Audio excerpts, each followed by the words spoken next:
सभी को मेरा नमस्ते।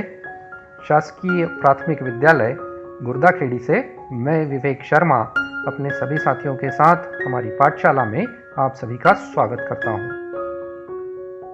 बच्चों, हमारा घर हमारा विद्यालय योजना में हम पिछले कुछ दिनों से हिंदी की दक्षता की पुस्तक आओ करें और सीखें पर काम कर रहे हैं। आज से पहले हमने पेज नंबर 1 से लेकर पेज नंबर 144 तक का काम पूरा कर लिया है। आपने अभी तक वो काम पूरा नहीं किया है तो मेरे पुराने वीडियो देखकर आप अपने काम को पूरा कर सकते हैं। वीडियो की लिंक ऊपर आई बटन में दी गई है। आई बटन में ऊपर जहां मेरी पाठशाला लिखा हुआ आ रहा है, आप वहां पर क्लिक करके मेरे पुराने वीडियो देख सकते हैं और अपनी पुस्तक पर अपना काम पूरा कर सकते हैं।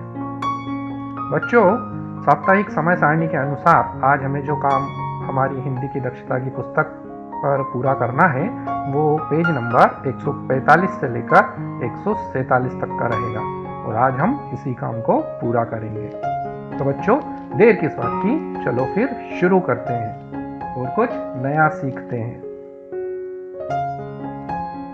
तो बच्चों, आपकी स्क्रीन पर कुछ शब्द यहाँ आएंगे, आपको उन शब्दों को पढ़ना है और समझना है। देखो, यहाँ पहला शब्द लिखा है मेला और दूसरा शब्द यहाँ लिखा हुआ है मैला। देखो बच्चों, ये दोनों शब्द सुनने में और लिखने में हमें एक जैसे ही दिखाई दे रहे हैं। लगभग एक जैसे ही ये दोनों शब्द हमें सुनने में और लिखने में लग रहे हैं, लेकिन इन दोनों शब्दों का अर्थ बहुत अलग अलग है, बहुत एक दूसरे से बहुत भिन्न है। देखें हम किस तरह से भिन्न है।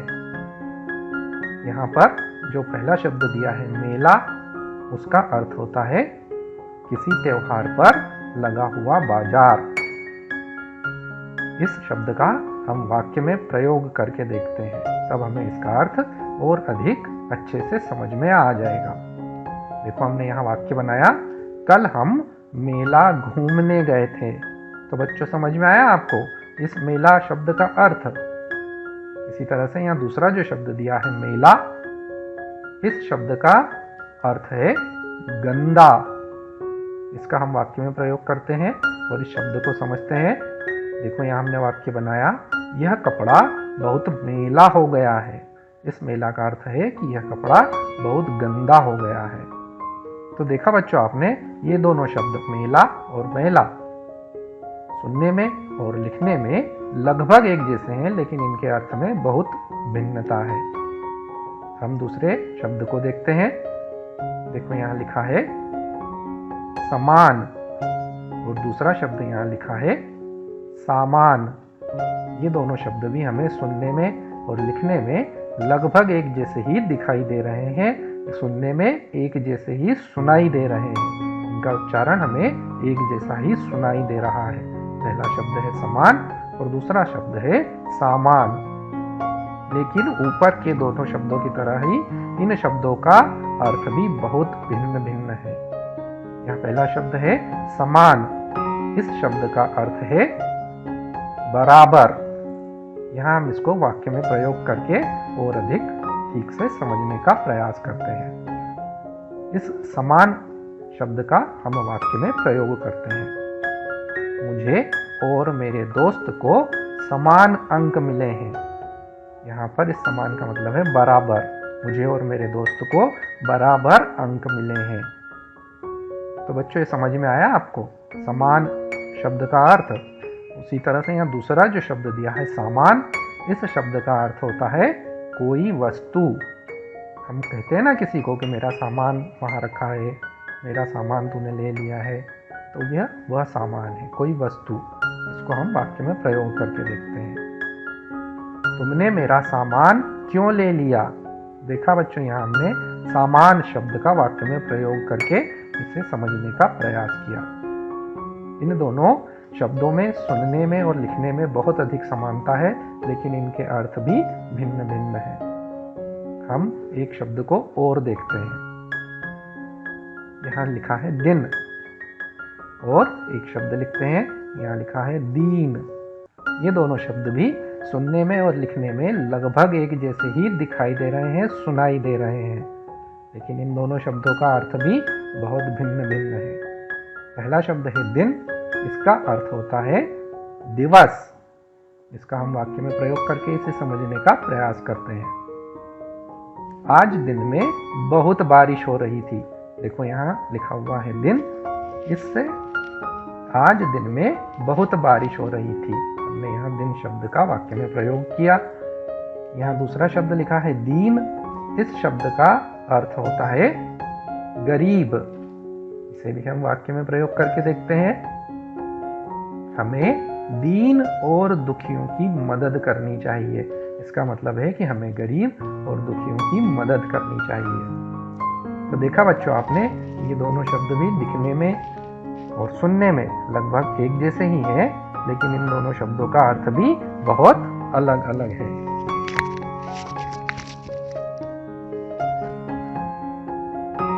वे शब्द जो सुनने तथा लिखने में लगभग एक जैसे लगते हैं, किंतु उनके अर्थ बहुत भिन्न या अलग होते हैं, उन्हें हम श्रुति सम भिन्नार्थक शब्द कहते हैं। कौन से शब्द कहते हैं हम उन्हें हम श्रुति सम भिन्नार्थक शब्द कहते हैं।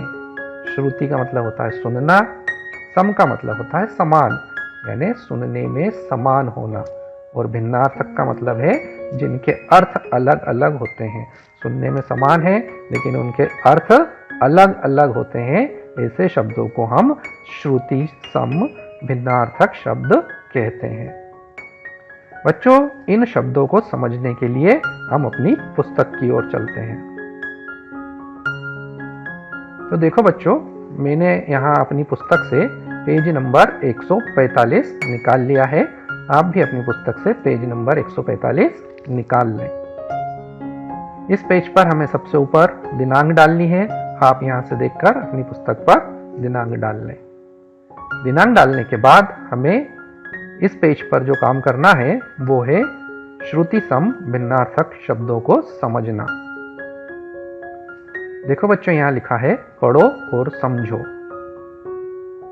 कुछ शब्दों के उच्चारण में लगभग समानता लगती है। हमने पिछले उसमें कुछ ऐसे शब्दों को देखा है जो हमें सुनने में लगभग एक जैसे ही लग रहे थे। कुछ शब्दों के उच्चारण में लगभग समानता लगती है, किंतु ये भिन्न भिन्न होते हैं। इनके अर्थों में भी भिन्नता होती है। ऐसे शब्द श्रुति सम भिन्नार्थक शब्द कहलाते हैं। यहाँ नीचे कुछ उदाहरण दिए हैं, हम उन्हें पढ़ते हैं। पहले नंबर पे देखो लिखा हुआ है अंश और उसके नीचे लिखा है अंश। ये दोनों शब्द हमें सुनने में एक जैसे ही लग रहे हैं, लेकिन इन दोनों का अर्थ अलग अलग है। यहाँ लिखा है अंश, इसका मतलब होता है कंधा, और नीचे जो अंश लिखा है इसका मतलब होता है हिस्सा। यहाँ इनको वाक्य में प्रयोग करके भी दिखाया गया है। पहला वाक्य है यहाँ, रमेश पिताजी के अंश पर बैठकर मेला गया। इसका मतलब है कि रमेश अपने पिताजी के कंधे पर बैठकर मेला गया। अंश मतलब कंधा। दूसरा वाक्य यहाँ लिखा है, भूख लगने पर मोहन ने अपना भोजन का अंश भी सोहन को दे दिया। इस अंश का मतलब है हिस्सा। भूख लगने पर मोहन ने अपने भोजन का हिस्सा भी सोहन को दे दिया। तो देखा बच्चों, अंश और अंश ये दोनों सुनने में एक जैसे हैं, लेकिन इनके अर्थों में बहुत भिन्नता है। उसी तरह से यहाँ दूसरे दिए हैं और उसके बाद लिखा है और। ये दोनों शब्द भी सुनने में एक जैसे ही लग रहे हैं, लेकिन इनका भी अर्थ बहुत भिन्न भिन्न है।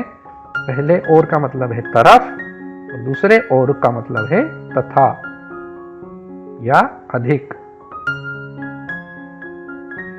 और इनके वाक्य में प्रयोग करके भी यहाँ दिखाए गए हैं। पहला और, जिसका अर्थ होता है तरफ, इसका वाक्य में प्रयोग किया गया है, सोनू घर की ओर चला गया। यहाँ और का मतलब है तरफ, सोनू घर की तरफ चला गया। दूसरा वाक्य यहाँ नीचे लिखा है, राम और श्याम मित्र हैं। यहाँ और का मतलब है तथा, राम तथा श्याम मित्र हैं। तो ये दोनों शब्द भी सुनने में एक जैसे हैं, लेकिन इनके अर्थ में भी यहाँ भिन्नता है। तीसरे नंबर पर लिखा है अर्थ, उसके नीचे भी लिखा हुआ है अर्थ। ये दोनों शब्द एक जैसे ही हैं, लेकिन इनका अर्थ भी अलग अलग है, इनका मतलब भी अलग अलग है।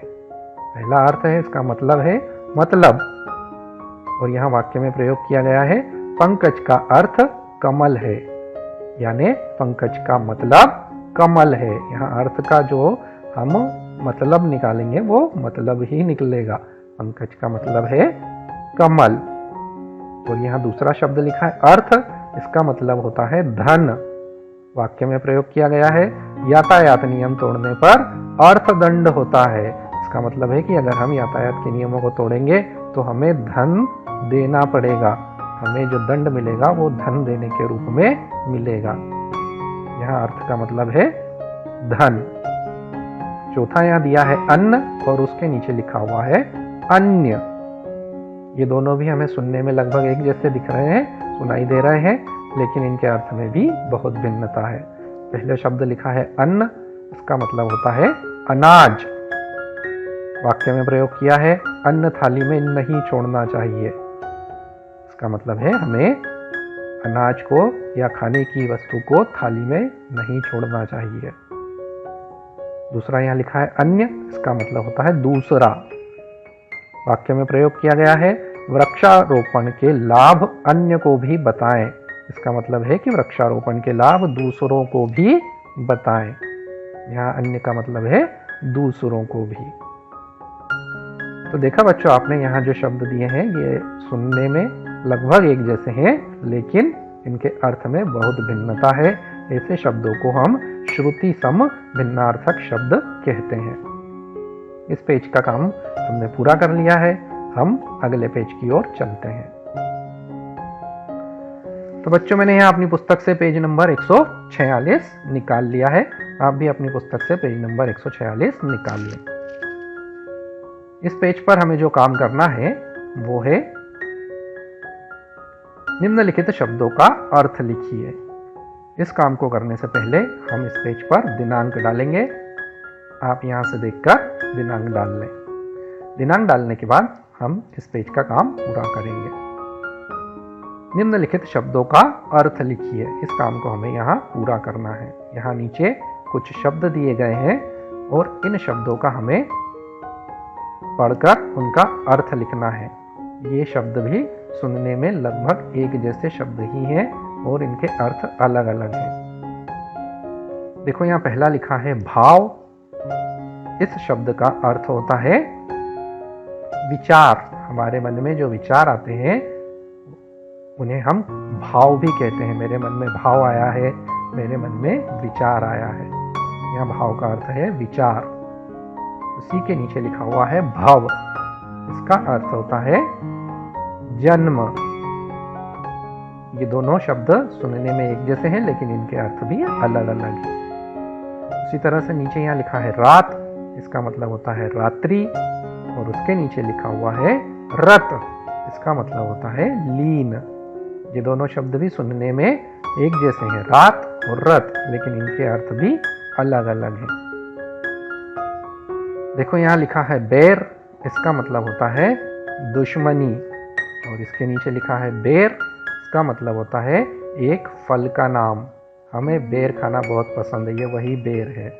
यह एक फल का नाम है। ये दोनों शब्द बैर और बेर सुनने में एक जैसे हैं, लेकिन इनके अर्थ भी यहाँ अलग अलग हैं। इसके नीचे दो शब्द लिखे हैं ग्रह और गृह और ग्रह। इन दोनों शब्दों को सुनने में भी हमें ये एक जैसे ही लग रहे हैं, लेकिन इनके अर्थ में भी बहुत भिन्नता है। देखो, यहाँ पहला जो लिखा है गृह, इसका मतलब होता है घर। और उसके बाद जो लिखा है ग्रह, उसका मतलब होता है 9 प्रसिद्ध तारे जो सूर्य के आसपास घूमते हैं, चक्कर लगाते हैं, उन्हें हम ग्रह कहते हैं। 9 ग्रह। तो बच्चों, यहाँ से देखकर आप इस काम को भी पूरा कर लें। इसके बाद हमें नीचे जो काम करना है वो है निम्नलिखित श्रुति समभिन्नार्थक शब्दों का अर्थ स्पष्ट कीजिए एवं वाक्यों में प्रयोग कीजिए। यहाँ नीचे 4 अलग अलग श्रुति समभिन्नार्थक शब्द दिए हैं। हमें उनका अर्थ स्पष्ट करना है और उनका वाक्य में भी प्रयोग करना है। देखो, यहाँ पहला जो दिया है वो है अनु और अणु। ये दोनों सुनने में एक जैसे ही लग रहे हैं, अनु और अणु। हमें इन दोनों शब्दों का अर्थ भी लिखना है और इनका वाक्य में प्रयोग भी करना है। देखो यहाँ पहला शब्द है अनु। इसका मतलब है यह एक लड़की का नाम है। अनु एक लड़की का नाम है। इसका हम वाक्य में प्रयोग करेंगे। अनु आज बाजार गई थी। अनु नाम की कोई लड़की है और वह आज बाजार गई थी। दूसरा शब्द यहाँ दिया है अणु। इसका मतलब होता है बहुत छोटा कण। किसी भी चीज का बहुत छोटे कण को हम अणु कहते हैं। इसका हम वाक्य में प्रयोग करेंगे। हमारी धरती अणुओं से मिलकर बनी है। इसका मतलब है कि हमारी धरती बहुत छोटे छोटे कणों से मिलकर बनी है। अनु और अणु ये दोनों श्रुति सम भिन्नार्थक शब्द हैं। इसके बाद दूसरे नंबर पे दिए हैं अब और आब। ये दोनों शब्द भी श्रुति सम भिन्नार्थक शब्द हैं। सुनने में एक जैसे हैं लेकिन इनके अर्थ भी अलग अलग हैं। हमें इनका अर्थ लिखना है और वाक्य में प्रयोग भी करना है। पहला है अब। इसका मतलब होता है इस समय या अभी, और इसका हम वाक्य में प्रयोग करेंगे। तुम अब जा सकते हो। इसका मतलब होता है कि तुम इस समय जा सकते हो या तुम अभी जा सकते हो। अब का मतलब है इस समय या अभी। दूसरा शब्द यहाँ दिया है आब। इसका मतलब होता है पानी। आब का मतलब होता है पानी। इसका हम वाक्य में प्रयोग करेंगे। बारिश में चारों ओर आब ही आब हो गया। इसका मतलब है कि बारिश में चारों ओर पानी ही पानी हो गया। देखा बच्चों, ये दोनों भी अब और आब श्रुति सम भिन्नार्थक शब्द हैं। सुनने में एक जैसे हैं लेकिन इनके अर्थ बहुत अलग अलग हैं। अगला यहाँ दिया है कोर और दूसरा दिया है कौर। ये दोनों शब्द भी सुनने में एक जैसे ही हैं, श्रुति सम भिन्नार्थक शब्द हैं, लेकिन इनका अर्थ भी अलग अलग है। पहला शब्द कोर। इसका मतलब होता है किनारा। इसका हम वाक्य में प्रयोग करेंगे। छत की कोर पर मत बैठो। इसका मतलब होता है कि छत के किनारे पर मत बैठो, नहीं तो क्या होगा, हम गिर सकते हैं। इसलिए बोल रहे हैं कि छत की कोर पर मत बैठो। कोर मतलब किनारा। और दूसरा यहाँ दिया है कौर। इसका मतलब होता है निवाला। हम जब कुछ भी चीज खाते हैं तो उसका छोटा टुकड़ा जब हम मुंह में रखते हैं तो उसे हम निवाला कहते हैं, उसे हम कोर कहते हैं। वाक्य में प्रयोग करेंगे। मैं अब एक कोर भी नहीं खा सकता। जब हमारा पेट भर जाता है तब अक्सर हम ये बात कहते हैं कि मैं अब एक कोर भी नहीं खा सकता। इसका मतलब है कि मैं अब एक निवाला भी नहीं खा सकता। तो देखा बच्चों, यह कोर और कोर ये दोनों भी श्रुति सम भिन्नार्थक शब्द हैं। इसके बाद दिए हैं कांटा और काटा। ये दोनों भी श्रुति सम भिन्नार्थक शब्द हैं, लेकिन इनके भी अर्थ अलग अलग हैं। सुनने में एक जैसे हैं लेकिन अर्थ दोनों के अलग अलग हैं। पहला शब्द है कांटा। कांटा शब्द का अर्थ होता है पेड़ पौधों की टहनियों पर निकला हुआ कुछ नुकीला भाग। इसका हम वाक्य में प्रयोग करेंगे। रास्ते में चलते समय मुझे कांटा चुभ गया। ये हमारे साथ अक्सर होता है। जब हम पैरों में चप्पल या जूते पहने बिना सड़क पर चलते हैं तो हमारे पैर में कांटा चुभ जाता है। यह वही कांटा है। कांटा शब्द आपने समझ लिया। इसके बाद हम समझते हैं काटा। इस शब्द का अर्थ होता है छोटे टुकड़े में काटना, छोटे टुकड़े करना, किसी भी चीज के छोटे टुकड़े करना, उसे हम कहते हैं काटा। इसका वाक्य में प्रयोग। मीना ने फल को चाकू से काटा था। मीना ने फल को चाकू से छोटे छोटे टुकड़े में तोड़ दिया था या काट दिया था। मीना ने फल को चाकू से काटा था। तो देखा बच्चों, यहां हमने अनु और अणु, अब, आब, कोर, कौर, कांटा और काटा, ये सभी शब्द श्रुति सम भिन्नार्थक शब्द हैं।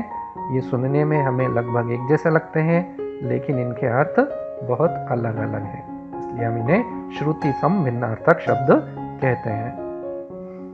यहाँ से देखकर आप इस काम को भी अपनी पुस्तक पर लिख लें, पूरा कर लें। इस काम को करने के बाद हम अगले पेज की ओर चलते हैं। तो बच्चों, मैंने यहाँ अपनी पुस्तक से पेज नंबर 147 भी निकाल लिया है। आप यहाँ से देखकर पेज नंबर 147 निकाल लें। इस पेज पर हमें सबसे ऊपर दिनांक डालनी है। आप यहाँ से देखकर दिनांक डाल लें। दिनांक डालने के बाद हमें इस पेज पर जो काम करना है वो है निम्नलिखित श्रुति सम भिन्नार्थक शब्दों का अर्थ शब्दकोश से ढूंढकर लिखिए। हमारे विद्यालय में हमारे पास शब्दकोश है। अगर हम विद्यालय में होते तो उससे ढूंढकर हम इन शब्दों का अर्थ लिखने का प्रयास करते। अभी हमारे पास यहाँ शब्दकोश नहीं है। आपके घर पर अगर शब्दकोश है तो आप इन शब्दों को उसमें ढूंढें और लिखने का प्रयास करें। अगर नहीं है तो मैं यहाँ लिख रहा हूँ, आप यहाँ से देखकर इसे अपनी पुस्तक पर लिख लें। देखो, यहाँ पहला शब्द लिखा है अक्षी। इस शब्द का अर्थ होता है आँख। अक्षी, इसका अर्थ होता है आँख। और दूसरा यहाँ शब्द दिया है अक्षी।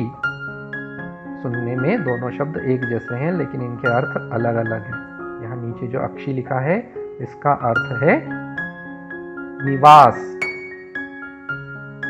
दोनों शब्द सुनने में एक जैसे हैं, अक्षी और अक्षी, लेकिन इन दोनों के अर्थ में भिन्नता है।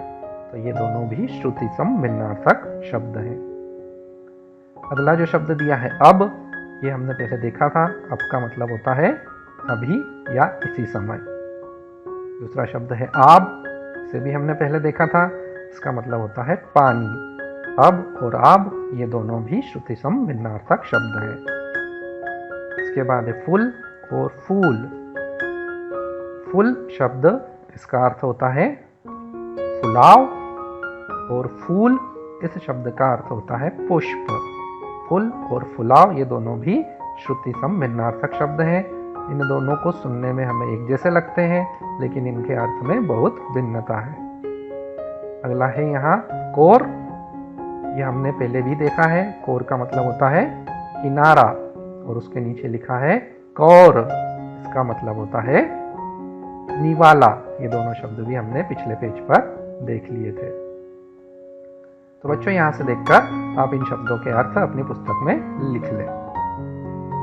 इस काम को करने के बाद हमें नीचे का काम करना है। नीचे जो काम दिया है वो है निम्नलिखित शब्दों का वाक्य में प्रयोग कीजिए। यहाँ नीचे कुछ शब्द दिए हैं।